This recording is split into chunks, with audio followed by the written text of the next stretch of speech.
की कि जैसे आपका अगर मैथ्स में थोड़ा कम स्कोर हो रहा है तो आप मैथ्स में ना बहुत सारे सब्जेक्ट्स को मत पकड़िए, बहुत सारे चैप्टर्स को मत पकड़िए। मैथ्स में आप देखोगे गिनती के 15-16 चैप्टर्स हैं जिनसे एसएसजीडी में सवाल आते हैं।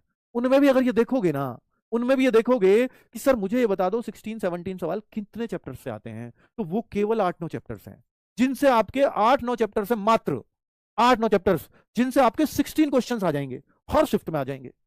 तो क्यों ना मैं केवल इन 8-9 चैप्टर्स पे ध्यान दे लूं, अगर मेरे को यही है कि मैं अपने 15-16 पे भी खुश हो जाऊंगा सर। तो मैंने 8-9 चैप्टर्स को बहुत अच्छे से कर भी सकता हूं एक महीने में तैयार, उनको उनको रिवाइज भी कर सकता हूं कि कौन कौन से चैप्टर हैं सर। तो ये तो भाई पूरा एनालिसिस करके मैंने एक बार वीडियो बनाई भी थी। तो मतलब जैसे प्रॉफिट लॉस, परसेंटेज, ऐसे सवाल, ऐसे चैप्टर्स, ठीक है, एलसीएम एचसीएफ जरूर क्वेश्चन आता है। ठीक है, तो अगर मैं ऐसे गिनूंगा तो 8-9 चैप्टर्स बनेंगे। रेशियो एंड प्रोपोर्शन पक्का आते हैं 2 क्वेश्चन। ठीक है, सिंपल इंटरेस्ट, कंपाउंड इंटरेस्ट पढ़ लीजिए। टाइम एंड स्पीड थोड़ा सा मुश्किल लगता है बच्चों को, लेकिन मैं कहूंगा टाइम एंड स्पीड पे जाइए ही तब जब आपके कुछ चीजें बिल्कुल क्लियर हो जाए। आपको सर मैं मेंसुरेशन को नहीं करना चाहता, मैं 2D 3D से डरता हूं, तो मेरे भाई 2D 3D में ना सिर्फ फॉर्मूले रट लो, और फॉर्मूले पे क्वेश्चन बहुत आसान आता है। क्योंकि कई बार ऐसा होता है क्वेश्चन इतना आसान आ जाए ना, नॉर्मलाइजेशन में बच्चों पता है किसको फायदा होता है, आप कहते हो ना किसी के 5 बढ़ जाते हैं, मेरे उसी शिफ्ट में 3 बढ़े थे। ऐसा क्यों? क्योंकि कोई क्वेश्चन ऐसा होता है जिसको कम बच्चों ने अटेम्प्ट किया हो, अगर आपने उसको अटेम्प्ट कर दिया तो आपको नॉर्मलाइजेशन में फायदा होगा हमेशा।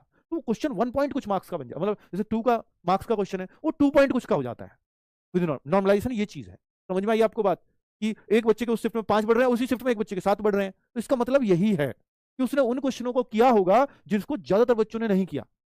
तो ऐसा मेंसुरेशन में होता है। तो इसलिए मेंसुरेशन के बिल्कुल ही सिंपल प्रश्न आते हैं। मैं ये नहीं कहता कि अगर वो थोड़ा सा भी घुमाए तो छोड़ दो, पर इतनी सी मेहनत कर लो कि फॉर्मूला बेस्ड क्वेश्चन आए तो उसको आप कर दो। ठीक है, पर मैं तो 8-9 चैप्टर्स की बात कर रहा हूं, अगर आप इनको रट दो ना बच्चों, तो आपका मैथ्स बहुत अच्छा हो जाएगा।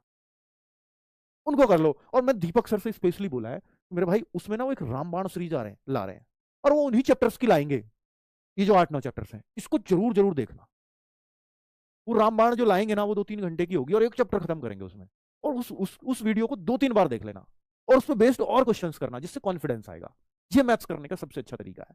ठीक है, रीजनिंग में बहुत मुश्किल नहीं है, अगर आप करो तो प्रैक्टिस सेट्स कर लो, बस मिनी मॉक टेस्ट कर लो, काफी है रीजनिंग में, इससे ज्यादा कुछ करने की आवश्यकता नहीं है। हिंदी में क्या है, अगर आप कुछ पढ़ना ही चाहते हो, थोड़े से पर्यायवाची और पढ़ लो, थोड़े से विलोम शब्द को एक बार फेर लो, इस तरह से थोड़ा सा स्ट्रॉन्ग कर लो खुद को। ठीक है, बहुत ज्यादा इसमें दिक्कतें हैं नहीं हिंदी जैसे सब्जेक्ट में। आपके सर जीएस भाई पता क्या है, हम उन चैप्टरों के पीछे पड़े रहते हैं जिनमें हमें कभी कॉन्फिडेंस नहीं आएगा। जैसे हिंदी में बच्चे पूछेंगे सर संज्ञा सर्वनाम विशेषण ये सब पढ़े, भाई क्या आपका बाकी सब चीजें क्लियर है तो पढ़ लो, पर अगर आपको बाकी में कॉन्फिडेंस नहीं आ रहा तो पहले बाकी को पढ़ो। सेम मैं मैथ्स में कह रहा हूं, सर हम तो 15-16 ही चैप्टर पढ़ेंगे, पढ़ लो, लेकिन अगर आपके 8-9 चैप्टर वाले 16 क्वेश्चन सही नहीं हो रहे ना, तो ये 8-9 चैप्टर पर पहले मेहनत करो ना मेरे भाई। ये करना है, ये स्मार्ट स्टडी है कि पहले इतना कर लें, फिर उसके बाद देखेंगे हम में हिम्मत बचेगी तो। ये करना है आपको। आपको अगर इन चैप्टर्स को कर लो तो मिनी मॉक टेस्ट में ही अपने आप का पता लग जाएगा कि हाँ मैं बहुत अच्छा कर पा रहा हूं, तब स्कोर बूस्ट करता है, ऐसे नहीं करता।